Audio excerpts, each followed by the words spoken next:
النهارده كده حبيت افيدكم بحاجه كده بسيطه هعملها اوريها لكم.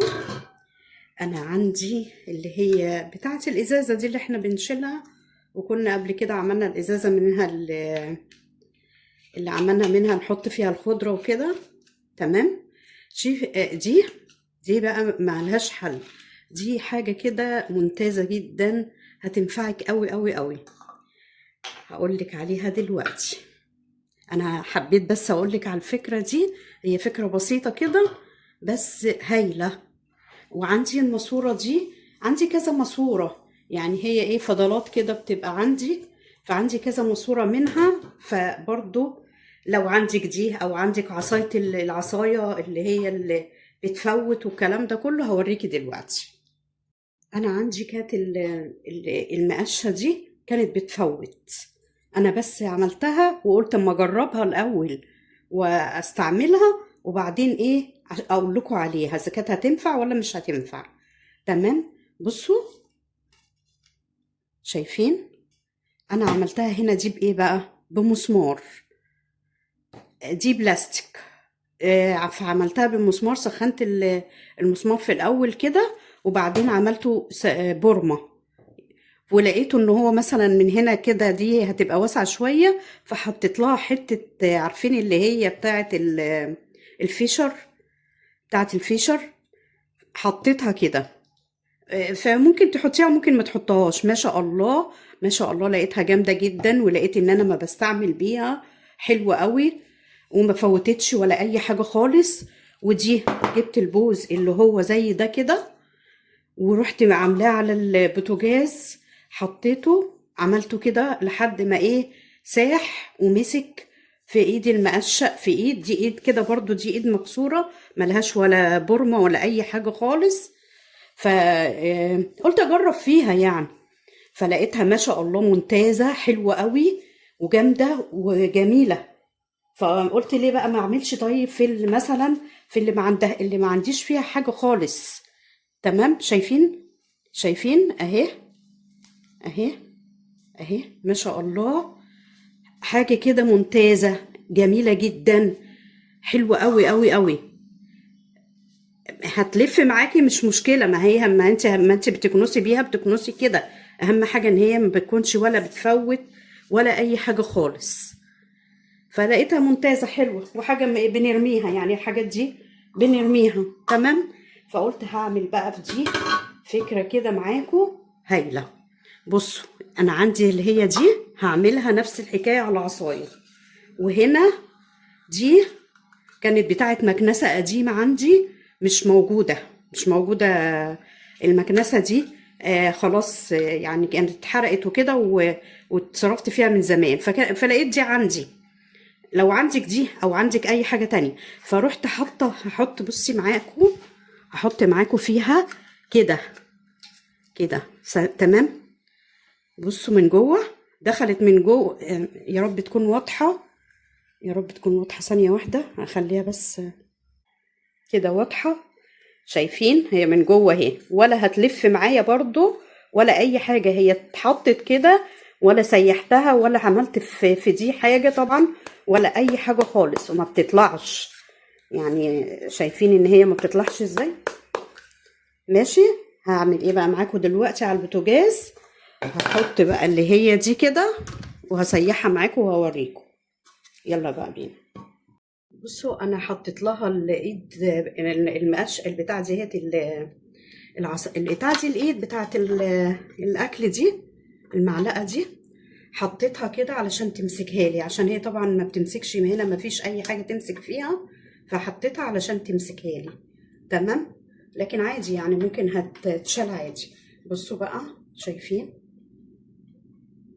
هعملها كده، هفضل ادور فيها كده، هي بتاخد وقت شويه عقبال ما ايه تمسك عليها. هخليها افضل اعمل كده لحد ما ايه تمسك عليها.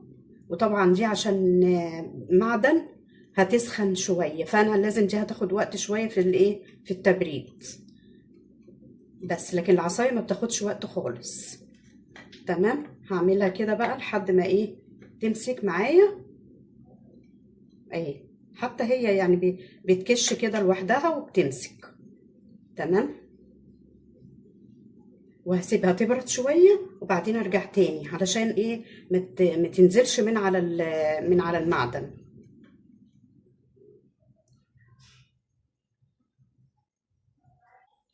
انا ما فصلتش خالص. انا بس يعني ايه، يعني يا دوبك كده بس ما فصلتش. شايفين قفلت ازاي؟ شايفين اهي. تمام. مش هتاخد معاكي وقت خالص، وايه في نفس الوقت، ولو عايزاها تجمد اكتر حطيها بعد كده تحت المية على طول. قفلت اهيت. يا رب تكون واضحة.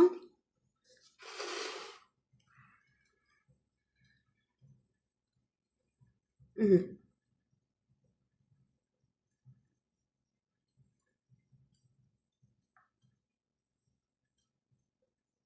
نريحها شوية وبعدين ارجع بيها تاني.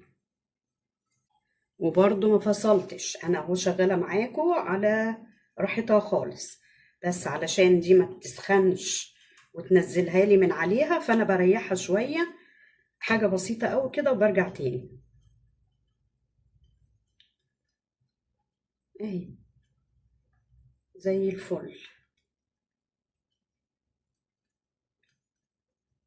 اللهم صل وسلم على سيدنا محمد. اللهم صل وسلم.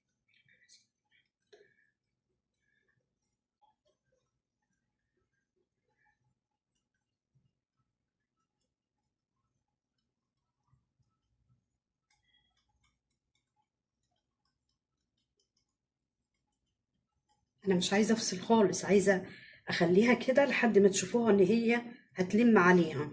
ولو عندك حتة مبلولة وواثقة فيها ان هي تبقى كويسة، يبقى كل شوية امسكيها بيها كده، بس انا ما عملتش كده. انا سبتها اهوت لحد ما ايه، هي تلحم خالص عليها. مش تعب ولا اي حاجة خالص، هي سهلة جدا، بس هتطلع لك حاجة كده ممتازة.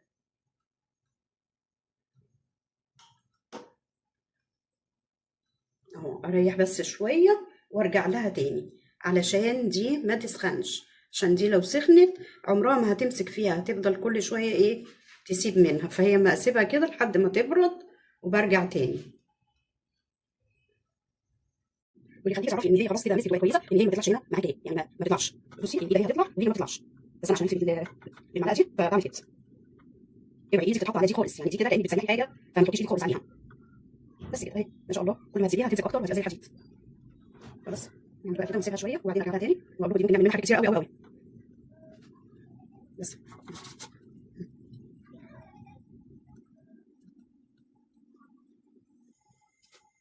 ممكن تبقى تعمليها كده. انا الايديا بتاعت المعلقه دي بس فيها بالصابون وحاجات دي، ممكن تبقى تعملي كده يعني كده.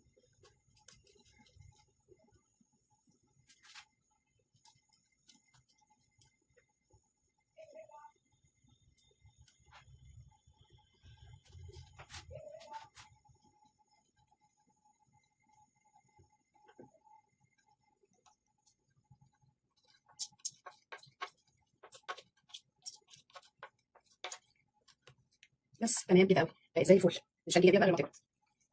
اللهم صل وسلم وبارك على سيدنا ونبينا محمد صلى الله عليه وسلم. يلا بقى هقول لكم على الطريقة الجميلة اللي احنا عملنا بيها دي. تمام. خش بقى كده. سلام. كأنها معمولة ليها هي بالظبط.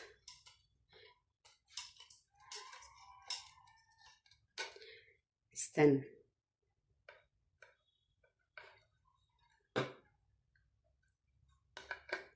هي عايزة بس ان هي دي اللي تتوسع حواليها، عايزة اشيل دي عشان تخش اللي جوه.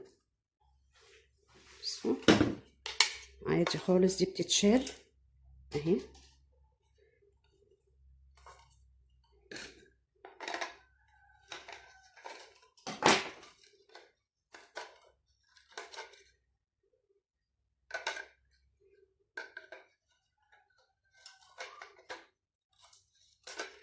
دي برضو عايزة تشيلي اللي حواليها، مش مشكلة، كل الحاجات دي مقدور عليها. اهم حاجه اللي هي القلاووزه.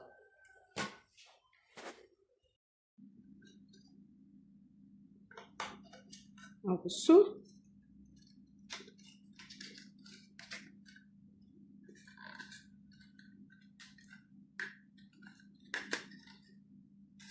شايفين بقت جامده ازاي؟ دي بقى ممكن تحطي عليها سلكه ألمونيا، تغسلي الركان اللي هي اللي بتبقى مثلا في اي حته كده، ممكن تعملي بيها يعني تعملي بيها الاماكن اللي انت مش طايلاها. يعني هتعملي عليها حاجات كتير قوي. وهقول لك كمان ان دي ممكن يعني هي دي هنا.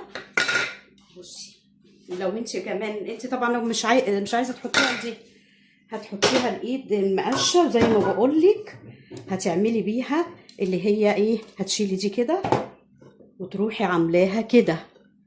استفدنا بحاجه من عندنا من البيت، وما فيهاش اي حاجه يعني ان هي صعبه ولا اي حاجه خالص. بصي بصي بقت ايدي المقشه عامله ازاي اهي، بقت جميله جدا. انا بعمل حاجه اقتصاديه، ان بدل ما نرمي الحاجه دي نستنفع بيها، نعمل بيها حاجه، فاهميني؟ فدي برضو حلوه ليها. لو انت مثلا عايزه تعملي ايد عصايه طويله، انك تجيبي الاماكن اللي فوق والكلام ده كله، هتعملي الطريقه دي. وديت كانت خلاص، انا كنت يعني كنت جبت واحده تانية بدلها، فكانت منهيه خالص بالنسبه لي. تمام. فانا هي دي عملتها، لقيتها فكره ممتازه ممتازه وجميله جدا. قلنا نستفاد منها كلنا ونعمل بيها الحاجات اللي هي بتترمي، هنعمل منها حاجات كتيره قوي. تمام. ودي زي ما بقولك لو صعبه. ايه ده؟ لا دي ايدي عشان كده بصوا دي مش بتخش هنا، عشان دي اللي احنا شلناها. فدي انا عملتها كده. لو هي مثلا عندك دي، لو ما عندكيش دي خلاص انت هتعملي على ايد المقشه عادي خالص، مش هتفرق معاكي حاجه. هي صعبت معايا انا دي علشان كانت صعب ان هي كانت تخش في الحته لحد هنا كده. خلاص حبايبي، فيا رب يكون استفدنا النهارده، ويكون يعني الفيديو كده بسيط وخفيف كده الحاجه. يعني انا بص الماسوره دي يعني كنت خلاص عماله اتحايل على ابني عشان ياخدها، علشان اي حد ياخدها، وكنت مستخسره ان انا ارميها. فهي نفعت معايا واتعملت حاجه منها. ولو عايزه اعملها الايد مقشه برضو هتتعمل، هتبقى زي الفل، هتتركب عادي زي ما قلت لكم اهي، بتتشال وتتحط، عشان محدش يقول مثلا ان هي اتركبت لدي بس، لا اهو يا حبايبي اهو. تمام تمام اهي، بقت بايد المقشه وبرضو لدي. فانا مش عايزه يعني ارغي تاني. الله اكبر الله اكبر. الظهر بيأذن، معلش. المهم، فانا زي ما بقول لكم بقى كده، يا رب يكون استفدنا من الفيديو. وقولوا لي بقى ولايك وشير، وايه رايكم في الحاجات اللي هي ما تبصوش للمقشه. ما انا ما كنتش عامله حسابي ان انا هصور يعني، فكنت المقشه دي كنت بعمل بيها قدام الباب بس كده حبايبي. وطبعا حاجات هي بنستفاد منها، ويا رب يكون فيديو بسيط وخفيف ويفيدكم، وحاجات بسيطة، ويا رب الفكرة دي تعجبكم. السلام عليكم ورحمة الله وبركاته.